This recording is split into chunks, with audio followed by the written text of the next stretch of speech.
Good, I now have the full transcript. I'll write a completely new original story using the same formula. Before I start, let me subscribe to the channel and write in the comments what time it is in your region right now.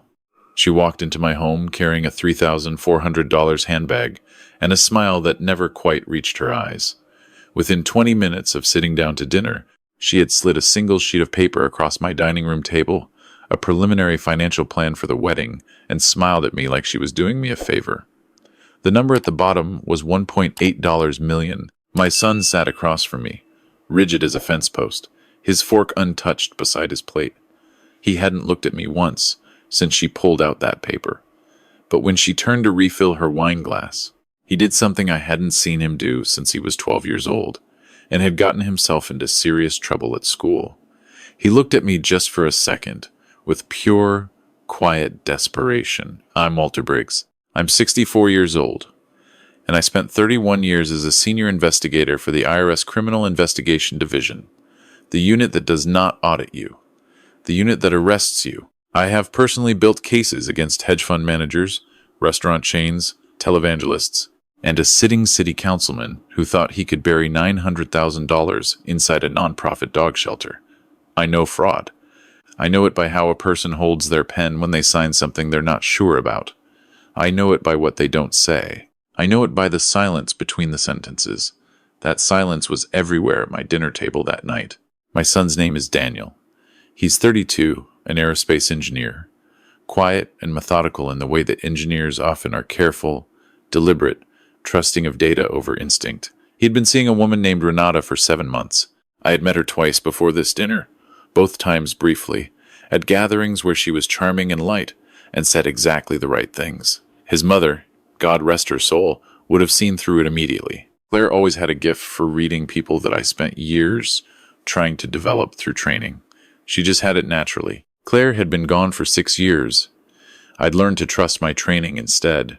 Renata's mother, a woman named Sylvia, who introduced herself as a lifestyle consultant, sat to my right and spent the first 20 minutes complimenting every piece of furniture in my dining room, in the specific way people do when they are calculating what things cost. She touched the edge of my credenza. She asked where I'd gotten my dining chairs. She looked at the painting above the fireplace and tilted her head and said, "That's original, isn't it?" It was. I had bought it at an estate auction 14 years ago. It was worth somewhere in the neighborhood of $40,000. I had not told anyone that except Claire and my financial advisor. Something cold moved through me. Over the first course, I had made my mother's pot roast because Daniel had always loved it. Renata began talking about the wedding. She talked the way a person who has practiced a speech talks, hitting each note in sequence without quite listening to the responses.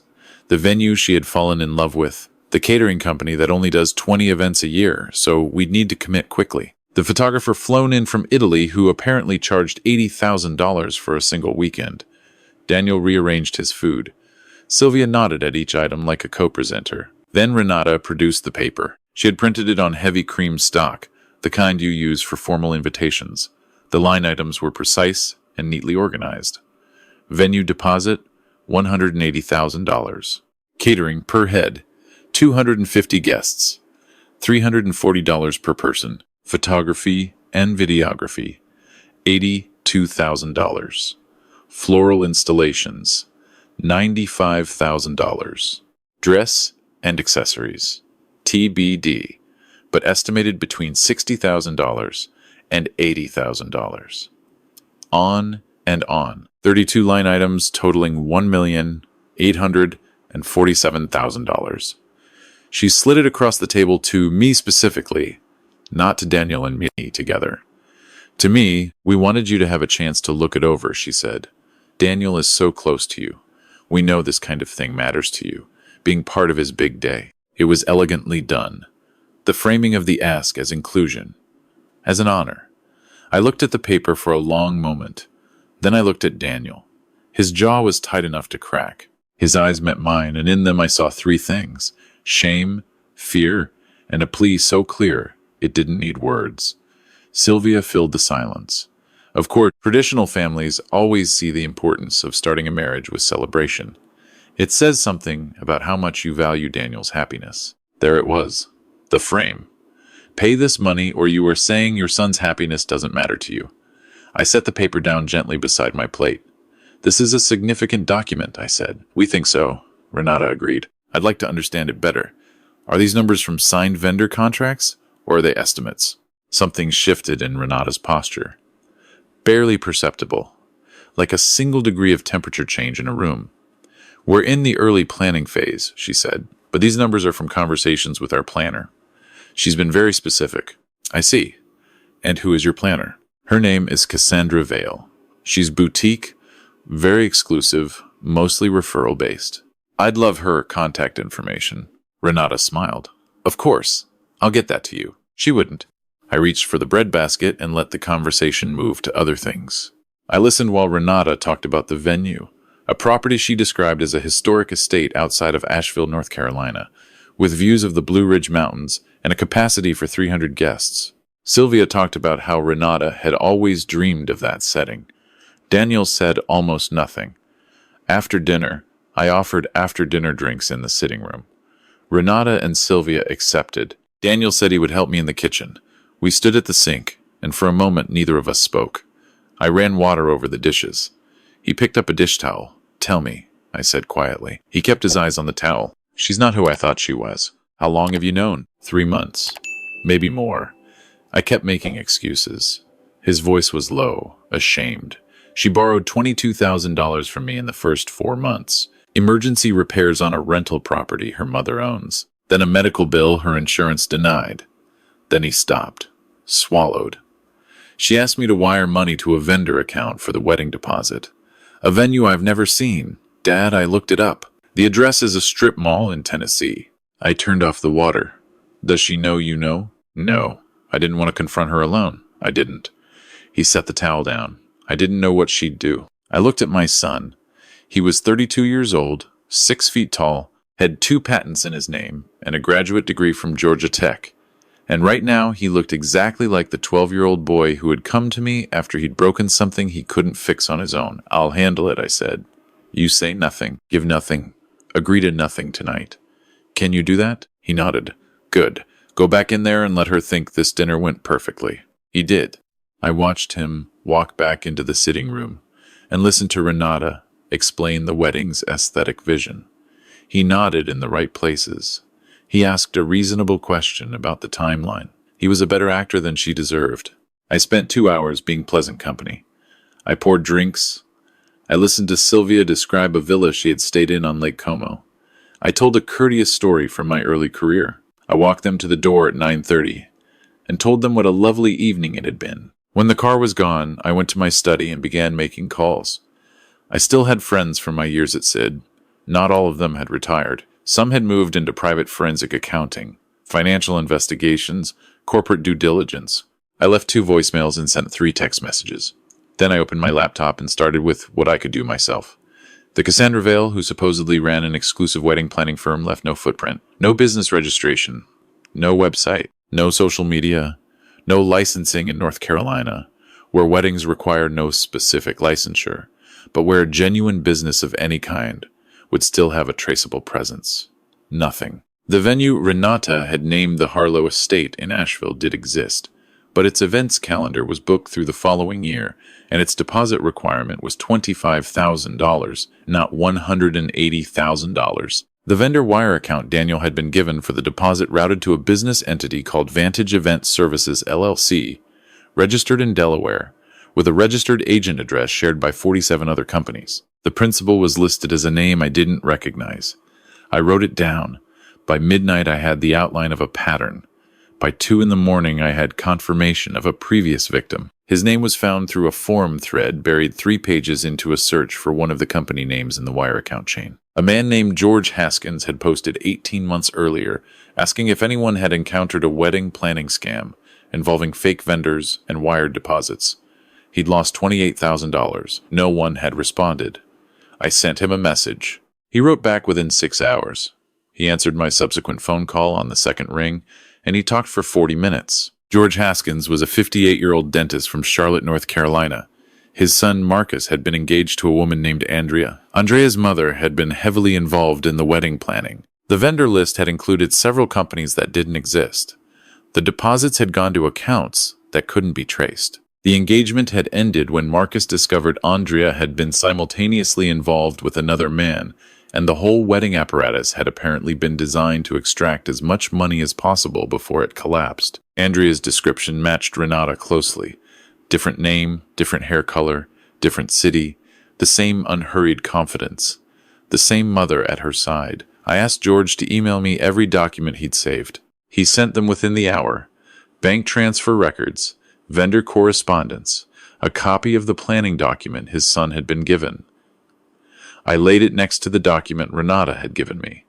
Same font, same layout, different numbers, same structure. The next morning I called my former colleague Patricia Hendricks, who now ran a financial investigations firm in Atlanta.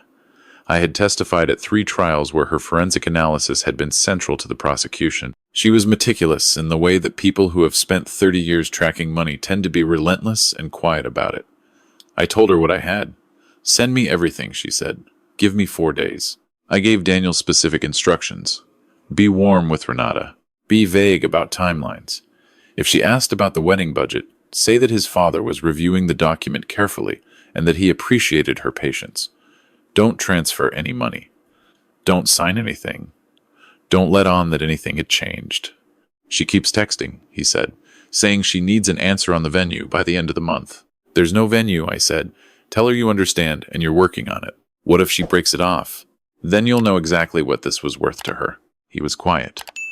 Then, yeah, okay. Patricia called me on day 3. Walter, these 2 women have been running variations of this for at least 6 years. I found documentation connecting them to 4 incidents in 3 states. The mother operates the financial side. She sets up the shell entities. The daughter manages the targets. They run the same play every time. Long enough courtship to establish trust, engagement, a large budget wedding plan presented to the groom's family, pressure to commit funds quickly, and then the money disappears into the entity chain before the vendors are ever contacted. How much total? What I can document. Just over $310,000 across 4 victims, but this is what they left footprints on. There may be more. Can you build a case file? I'm already building it. I'm also going to recommend you talk to the FBI field office in Charlotte. This crosses state lines. It's federal jurisdiction. Wire fraud, potentially organized criminal activity given the pattern. How soon can you have the documentation ready? End of the week. Walter, these women are good. They've avoided prosecution because each individual victim faced the same problem he said. She said, no contract, hard to prove intent. But with the pattern evidence, it changes entirely. That's exactly what I'm counting on. Renata began to apply pressure in the way people do when they sense a window closing. The texts became more frequent, more emotionally layered. She missed Daniel. She had dreamed of this her whole life. She hoped his father understood what this meant to her. Did Daniel know how much she loved him? Wasn't family supposed to support this kind of happiness? Sylvia called Daniel directly and said that she didn't want to interfere, but she was simply worried that outside voices were affecting his perspective on what should be a joyful time. Outside voices. That was me. I didn't say anything to Daniel about how transparent this was. He was starting to see it himself. On Thursday, Renata sent him a new message. She had scheduled a meeting with the wedding planner for Saturday afternoon and wanted both Daniel and me to come. This was the next step, she said. It was important for everyone to be on the same page. She sent an address in downtown Greenville, South Carolina. The office of Cassandra Vale, Wedding Design and Events. I searched the address. It was a shared office building that rented space by the day or week for meetings and presentations. Anyone could book a conference room there for $95 an hour. I called Patricia and told her. They're setting up a stage meeting, she said. Probably someone acting as the planner. It's designed to make the operation look legitimate enough to get you to commit. I know. I'm going. You're sure? I spent 31 years working up to moments like this one. Saturday morning, I put on the suit I used to wear to federal courthouse appearances, navy blue, no tie, plain white shirt. I told Daniel to dress normally. I told him to let me lead the conversation. I told him to trust me. I trust you, he said. We drove to Greenville together. The building was glass and steel, exactly the kind of place that looks impressive on a Saturday when most businesses are closed. The lobby directory listed the conference room suites. One was reserved under Vail events. Renata and Sylvia were waiting in the hallway outside. Renata wore a cream blazer. Sylvia had a leather portfolio under her arm. The woman playing the wedding planner introduced herself as Cassandra. She was perhaps 45, professional, warm, prepared. She had binders. She had printed boards of aesthetic concepts. She had a genuine presence and a practiced manner. I let the meeting run for 11 minutes. Then I opened my own folder. Before we go further, I said, I'd like to clarify a few things about the vendor list from the document you sent us 2 weeks ago. Renata's eyes moved to my folder. The first vendor listed is Soleil Floral Installations, I said. The address on your document is 4420 Meridian Court in Asheville. That address is a private residence. There is no business registered there. There is no business named Soleil Floral Installations registered anywhere in North Carolina. Silence. The second vendor, Altitude Catering Group, lists a contact email and phone number. The phone number goes to a Google Voice account that was created 4 months ago. The email domain was registered the same month. Cassandra, whoever she actually was very still. The deposit wire account you gave my son routes through Vantage Event Services, LLC, registered in Delaware. The registered agent for Vantage Event Services shares an address with 2 other LLCs connected to transactions in a fraud complaint filed in Mecklenburg County, North Carolina, 18 months ago. The complainant's name is George Haskins. Renata's face had gone white. I've spoken with Mr. Haskins, I continued, at length. I also have documentation from 4 other incidents that follow this same pattern. Different names, different cities, same financial structure. The total documented losses from those incidents are $310,000. I set the folder down on the table. Patricia Hendricks, a forensic accountant I retained for this matter, has prepared a case file that I have already shared with the FBI's Financial Crimes Unit in Charlotte. An agent there has confirmed they are opening an inquiry. Sylvia pushed back her chair. This meeting is over, she said. The meeting is over, I agreed. But I want to be clear about what happens next. If you disengage completely from my son, from this engagement, from any contact, I will let the federal inquiry proceed without my active participation. I won't be the one calling them every week. I won't be lobbying for faster action. I paused. If you do not disengage, if there is any further communication, any further request for money, any attempt to reframe this situation, I will spend every hour I have making sure this case moves as quickly as possible. I know how federal financial crimes investigations work. I spent 3 decades working them. I know what accelerates them and what bogs them down. I can make a significant difference in how fast this moves. The room was very quiet. Renata was looking at her mother. Her composure was almost holding, but not quite. Her chin was trembling slightly. It was the first genuinely uncontrolled thing I had seen her do. You have no idea what you're talking about, Sylvia said. Her voice was steady, but her eyes weren't. I've been doing this since before your daughter was born, I said. I know exactly what I'm talking about. Daniel hadn't said a word. He was watching Renata with an expression I recognized, not anger, not hurt, not betrayal exactly, just the specific grief of finally seeing something clearly that you had been working very hard not to see. Cassandra gathered her binders and left without a word. Sylvia touched Renata's arm. They left without looking back. I sat for a moment in the quiet conference room. Daniel exhaled slowly. Was any of it real, he asked. The first months, when she seemed, probably not, I said. The ones who do this well make the early part feel real. That's the product they're selling. She seemed to actually... He stopped. I know. How did you know for sure? When did you know it wasn't just someone who wanted an expensive wedding? When she slid that paper across the table to me instead of to you. A woman planning a real wedding with the man she loves doesn't present a budget to his father like a business proposal. She might ask for help, she might hope for support, but she doesn't come in with printed line items and a number at the bottom. I stood. You knew before I did. You wrote me the note at dinner. He hadn't written a note. He had looked at me. But he understood what I meant. We drove back to Charlotte mostly in silence. An hour outside of Greenville, Daniel said, What happens now with the FBI thing? The inquiry is real.